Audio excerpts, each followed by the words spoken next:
Hello everyone, this is Patrick, Comics and Collectibles, and before I get into this video, a couple of admin notes. I have a few days off for Christmas, but I will be returning to work soon.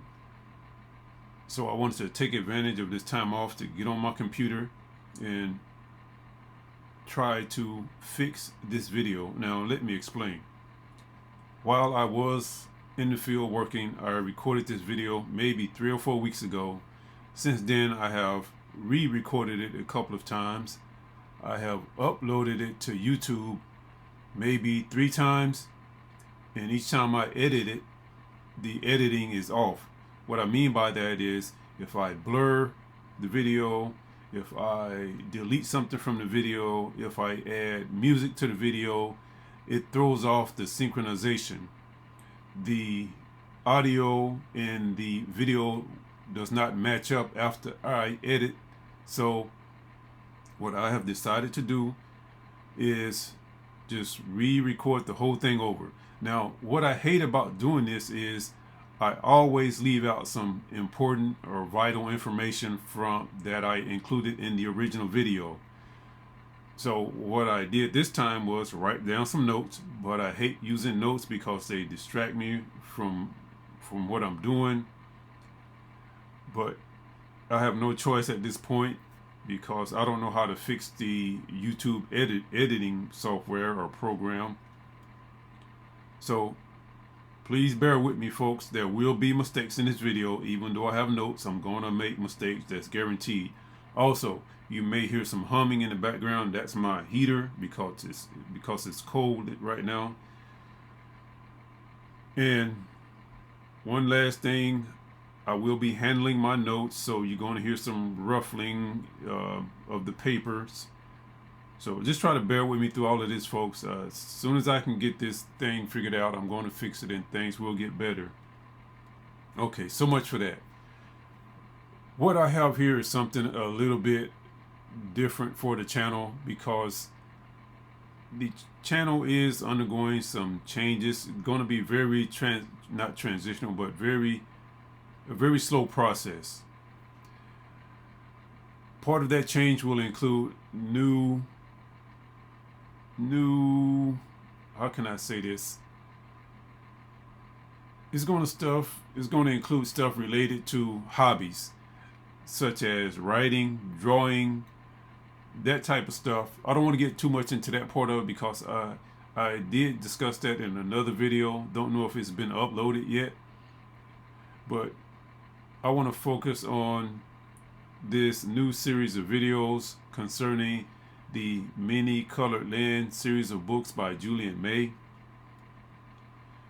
This is going to be the first video in a series of videos about the characters in these books. And I want to start off with one of my favorite characters, and that is the Lady Epone. And before I continue, folks, let me do this. I always forget to show the pictures, so let me scroll through here real quick, show you the pictures, then I'll come back and start over.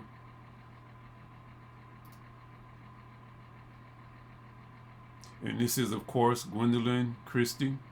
We all know her from a couple of her previous roles, and I will talk about that in just a moment.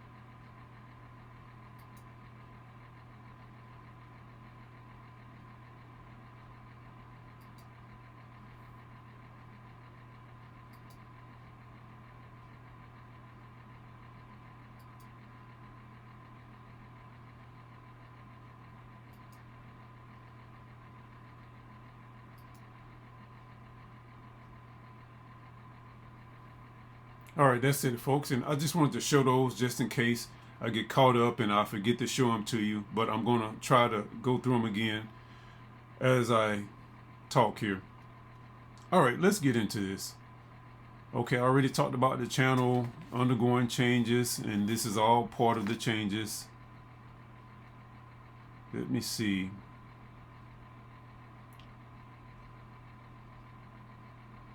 Okay, new direction for the channel, blah, blah, blah, blah. Okay, I already mentioned that. All right, let's get into the book.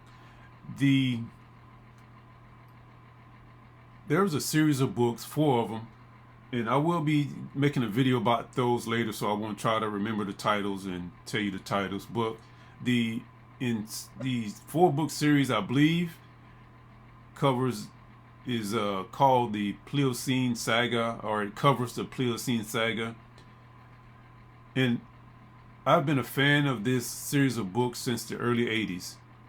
And since I first read this series, I have been casting the characters in my head. I think a lot of us do this. We imagine who we would like to play someone from a book that we read. And so that's what I will be doing with this series of videos. And the first one here is Epone. And I want to show you the definition of Epone. Not sure if this is where Julian May got the name from, but it would make sense to me. I believe she did a lot of research for her books in Europe, so it's plausible that she did get the name from here. Okay, Epone. I'm not going to read all of this. You can see it here on the screen. Celtic Roman goddess of horses, asses, and mules. Okay, means horse. Now, the character in the book does not follow this stuff here on the screen, but still, I'm sure this is where she got the name from. Something I wanted to point out. Oh, here it is. Okay, Epone was worshipped. Blah, blah, blah, blah. She was the patroness of cavalry and was often called Augusta. I thought that was kind of odd because that is my hometown right there. Let me see.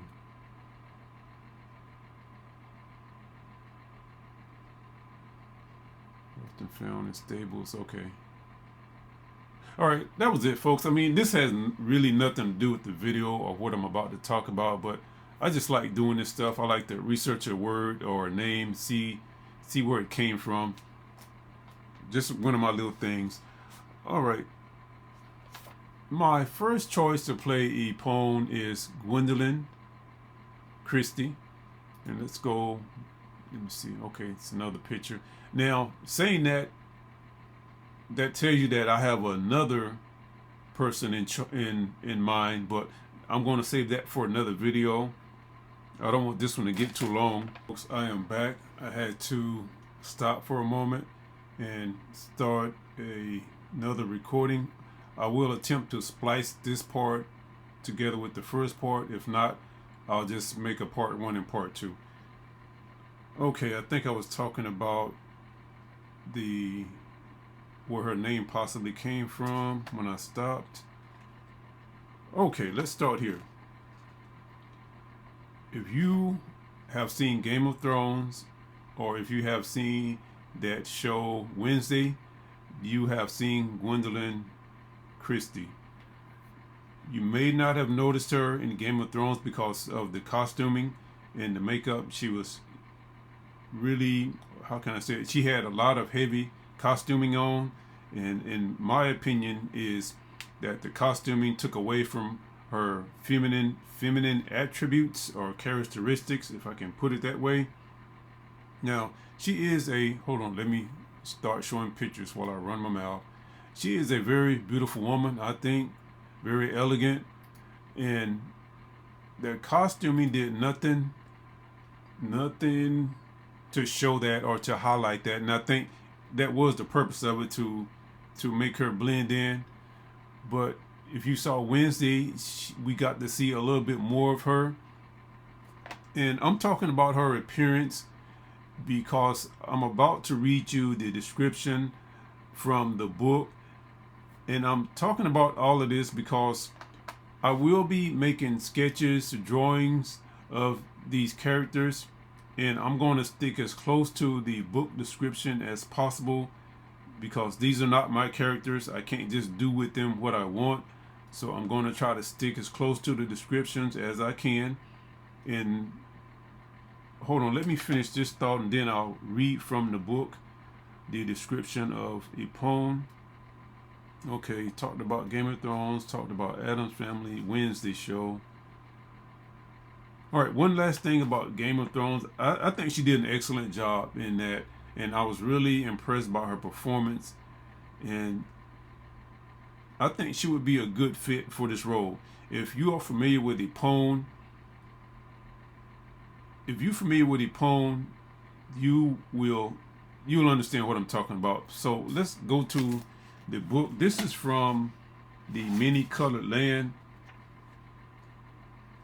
and this is just after Group Green arrived at the, I think it's called Castle Gateway.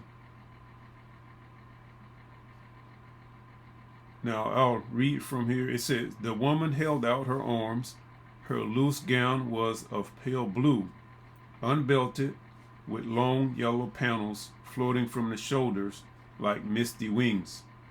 She wore a golden circlet about her neck and a golden diadem on her blonde hair. The hair hung nearly to her waist, and so, if Richard's eyes didn't deceive him, did her incredibly pendulous breast beneath the gossamer fabric. Again, folks, I will be following the description as close as possible, so keep that in mind. And one thing, hold on, I'm losing my train of thought. Let me get my notes again.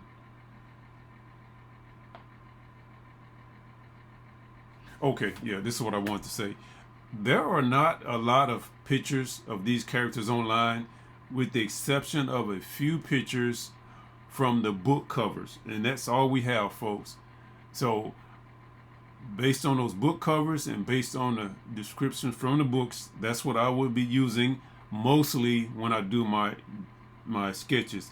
I'm not an artist, but so most of the stuff I do will be sketches, but from time to time I do consider myself drawings, so look for that.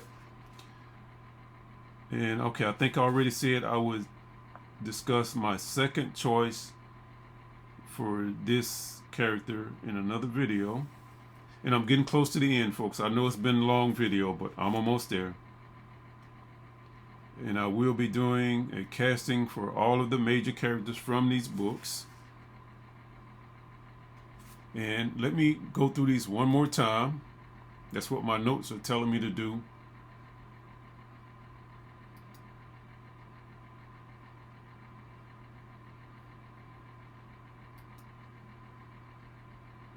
This costume will almost fit her character in the Many Colored Land books. Well, anyway, that's what I envision in my head when I read the books. This type of flowing gown type costuming. Now that wouldn't really fit right there. And her height would just make her perfect for this role.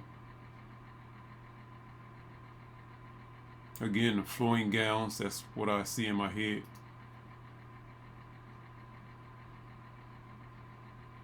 A very elegant woman, I must say.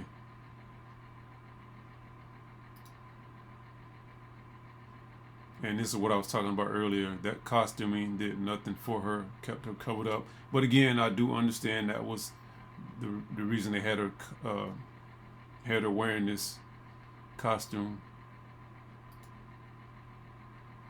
And I think that's it, folks. So if you are a Many Colored Land fan, man, that's going to be hard to say. many colored land fan, many colored land fan. Maybe I should say a fan of the many colored land. I think that rolls off the tongue a lot easier. All right, folks. Anyway, I want to thank you for hanging in there with me. Thank you for watching this video. And as always, thank you for supporting the channel. There will be plenty more content coming up concerning the books by Julian May. Alrighty, thank you. Bye.